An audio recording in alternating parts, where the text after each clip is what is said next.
Apologies, boys and girls. I was going to do a live with Gonzo. I've not done one for a long time. But I got to be honest with you.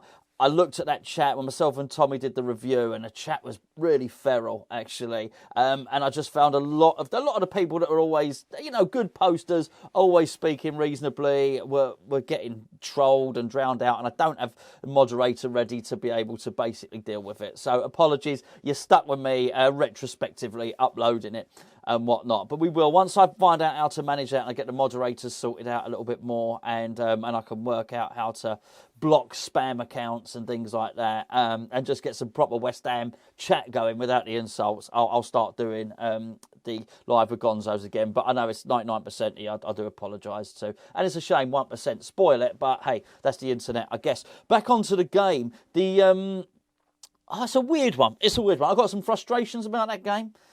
But I am pleased with the way we played. I'm pleased with the attitudes of the players. It's just we lacked quality. We do lack quality. Let me deal with the frustrations first, because they sort of spring to mind, and then I want to deal with, some of the really good qualities and some of the things that made me really pleased about this.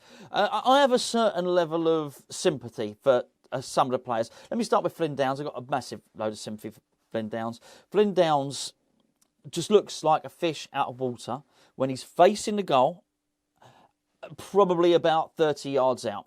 At that point, you've got to run towards a goal. You've got to make a decision. You've got to dribble. You've got to do something. That's just not him. That's just not his game. Stick him the other side of the halfway line when he's facing goal. Different matter. He can turn, shield the ball, play it back to the central defender, move it out wide to the fullbacks, play in the wingers, drive forward a few metres. And by doing that, he's not going to encounter the centre-backs. It's a completely different game. Gary Neville said during his commentary that he thought Flynn Downs was playing at times up front alongside Scamacca. Now, I'm not sure it was quite that, but if a neutral commentator who probably doesn't know the ins and outs of Flynn Downs' game, if he thinks that, it says quite a lot about his positioning. He wasn't in there for that. He's there as an extra stopper. Look, by and large, I don't want to criticise the tactics per se, because by and large they worked. Fabianski didn't have loads to do. Areola barely had a save to make, which indicates, let's be fair, that the three defensive midfielders and the centre-backs, by and large, did their job. So from that aspect, it worked. The other thing that worries me about that formation, I think we won't be able to attack. Actually, we could, and we did attack.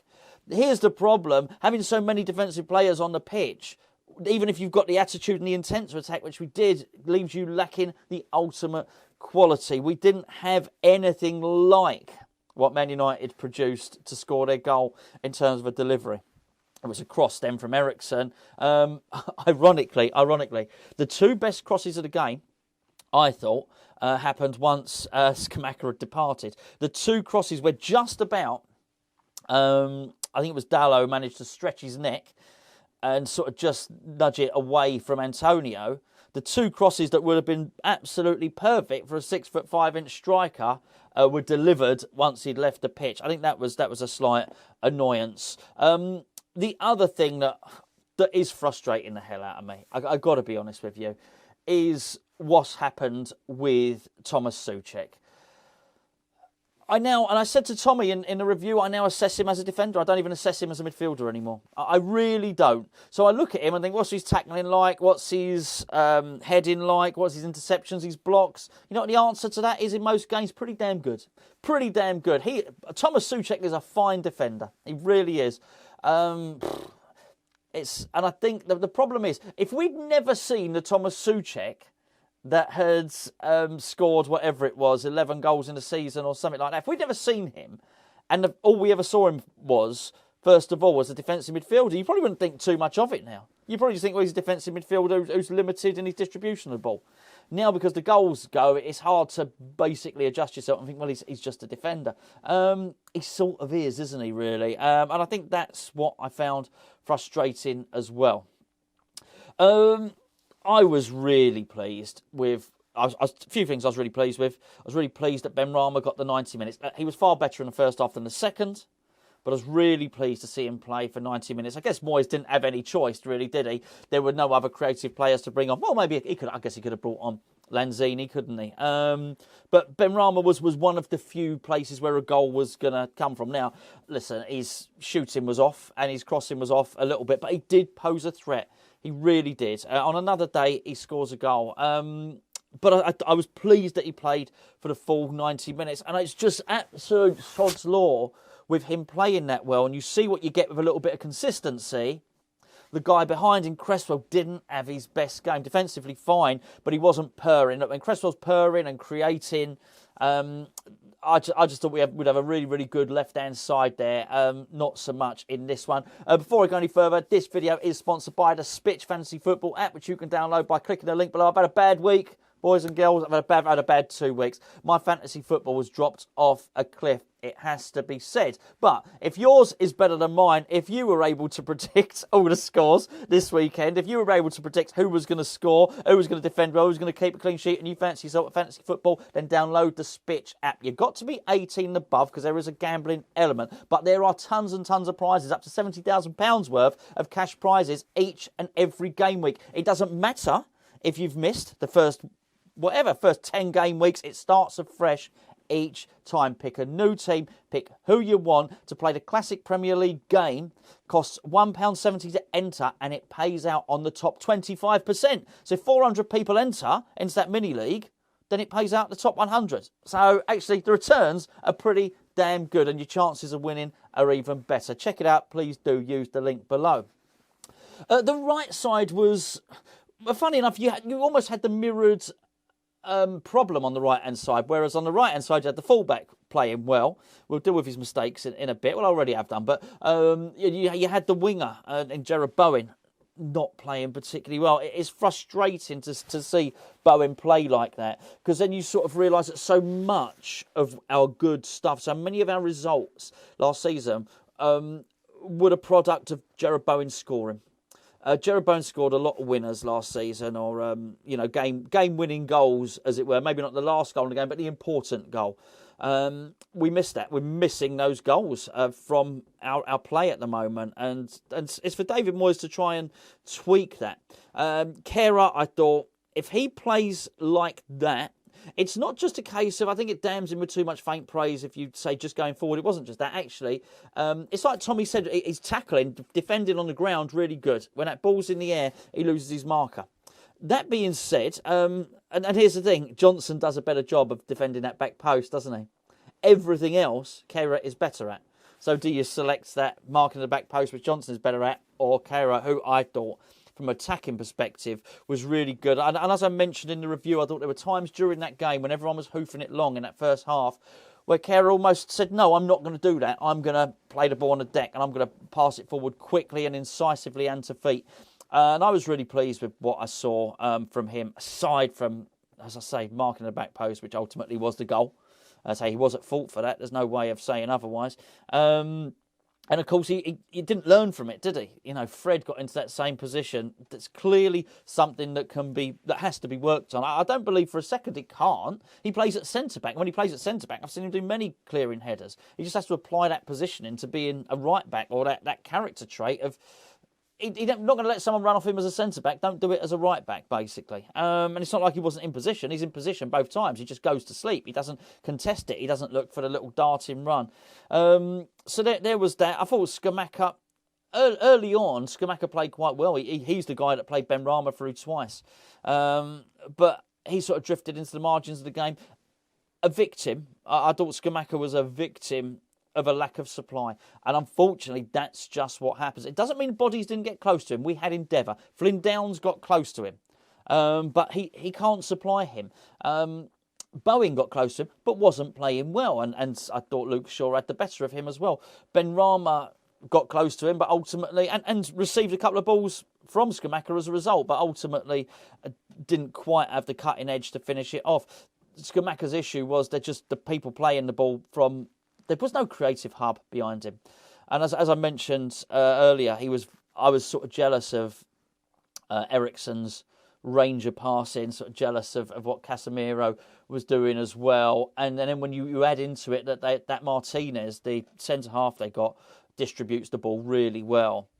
I thought we were missing that, and I do think that's something to really look forward to when Agerd comes back. Particularly, I just think it'll give us. He's not going to hoof it aimlessly in the way that we were. And by the way, I'm not blaming Kurt Zouma for hoofing it aimlessly. Who was playing at left centre back? Far from it. Far from it. I thought he tried to carry the ball out as much as he could and tried to play it to feet. And it was a colossal performance. Absolutely colossal. It's as good as I've seen him play this season, Zouma. It was magnificent. I wasn't sure, if you watched the review, I wasn't sure who Tommy was going to pick out there, but he did. He went for Zouma as well. I was delighted that he did because, you're watching a game and, you never know if everyone else is going to see the game quite as you do. And my words, reading some of the comments in the chat afterwards, there were clearly a lot of people who didn't read it, the game the same as I did. There was a lot of people who thought it was utter crap and completely turgid. And I don't think we were. I just don't agree. I don't think we were dominated in that game. I thought we were a bit better than Man U. Ultimately, they scored the goal. I get it. I just think the difference between the two was the craft and the cutting edge. And that's what David Moyes got to work on to get that into his team. He needs to get more cutting edge, needs to get more guile. And for that reason, I hope this Flynn Downs experiment doesn't continue. Let me get this right as well. Otherwise, I'm only going to end up explaining myself in the notes in the chat afterwards. I want Flynn Downs to play. I like Flynn Downs. I just don't want Flynn Downs to play as an attacking midfielder. Bless him. I saw Flynn Downs do an article saying I've got to do better and I need to do this, that and the other. I think, hold on a second, mate. Actually, every time I've seen him play in his position, I don't know whether you want to call him a number 8 or whatever position you want to call him, but he looks outstanding. He looks excellent. In a proper central midfield role, brilliant.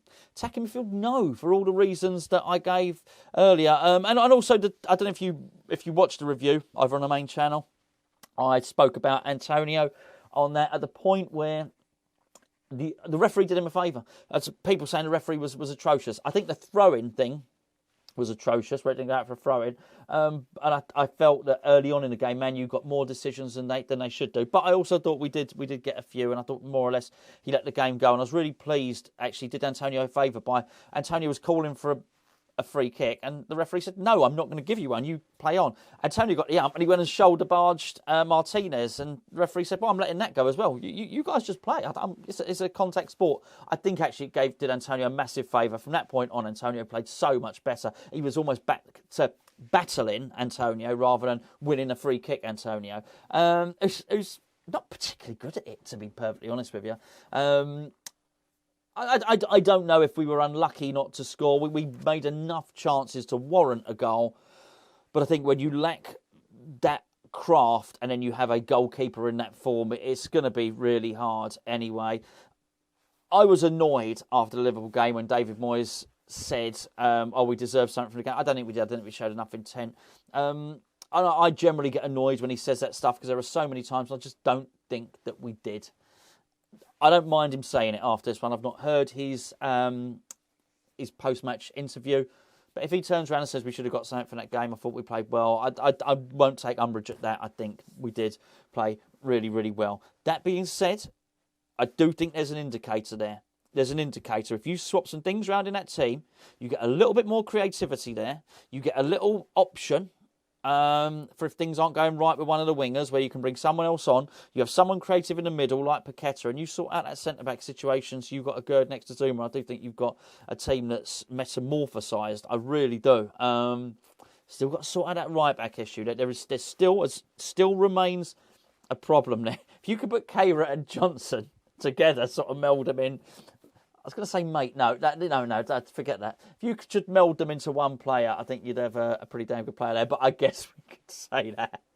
We could say that about anyone. Imagine if you put Souček and Messi together, you'd have a great player. It doesn't happen. They can't. They can't be fused, put it that way. Right. Anyway, all in all, look, disappointing to lose, but there's a lot more positives to take from that game. And I'll just leave you with one of the reasons that I didn't do the chat. There was somebody posted a comment in there, and somebody said, "I defy you, Gonzo. I defy you to come out with one positive from that game." And I looked at that, and there was some insults in there.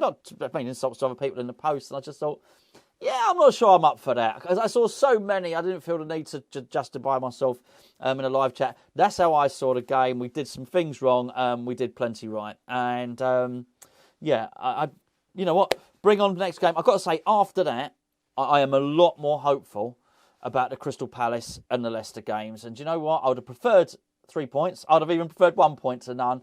But I do think, and I do look at the team, and I do think we're improving.